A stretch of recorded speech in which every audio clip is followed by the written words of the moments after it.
While NorCal Regionals wasn't big enough for us to get a good tier list of decks, we're still going to see some trends, especially with how Alchemical Revolution Alter's new cards affected the meta.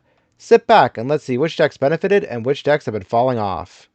Let's start with the big winners here, Nico and Arasana. Nico had more top spots than Ari, but I chopped it up to a lot more Nico cards getting reprinted. Nico is an older deck, so a lot more people are used to playing her.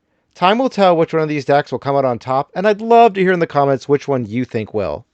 Both Nico and Arasana really appreciated Frozen Dismissal. Judging by the lack of ally decks topping, I'd say the card's been pretty effective. Players seem to prefer the Water Sylvie engine, as Nico doesn't seem to be running Nico level 1. I was surprised people aren't running Temptation's Facade. I think the problem with this card is it's not its one cost, but it's the fact that Nico doesn't have the room in the material deck for it.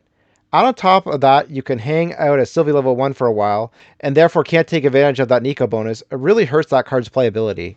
After her heyday, Merlin always seemed to be at the bottom of S tier.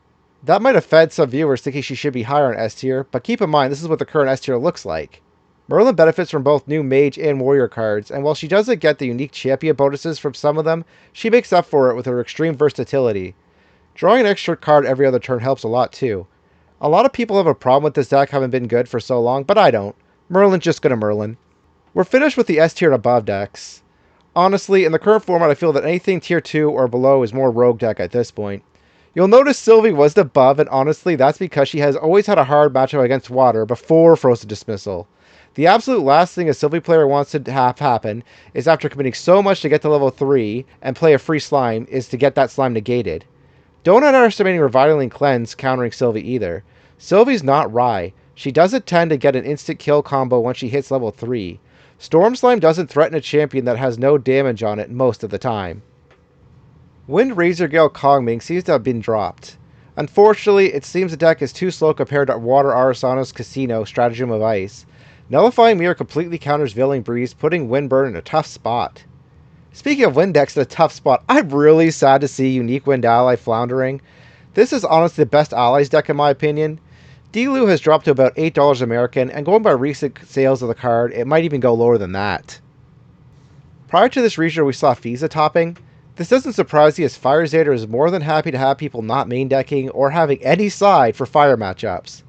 Does this deck have a good matchup against Arasana and Nico? Not really. What it can do is bum rush an opponent that opens badly. Other champion using other elements can bum rush too, but Fire Zader just edges them out because there's no fire hate at all. Wind Tonerist didn't run the new Guardian support cards, but I think we might see them in the future builds. Eternal Magistrate slows down Arasano's board clear, which helps Lorraine robots come back into the limelight. Both of these decks still seem to be like decent options for budget players. If you want to see Gradeye vs Yu-Gi-Oh! Vs Magic vs Pokemon, be sure to check out this video. Make sure to subscribe and share my videos to help this channel's reboot, and I'll see you guys next time. Bye-bye!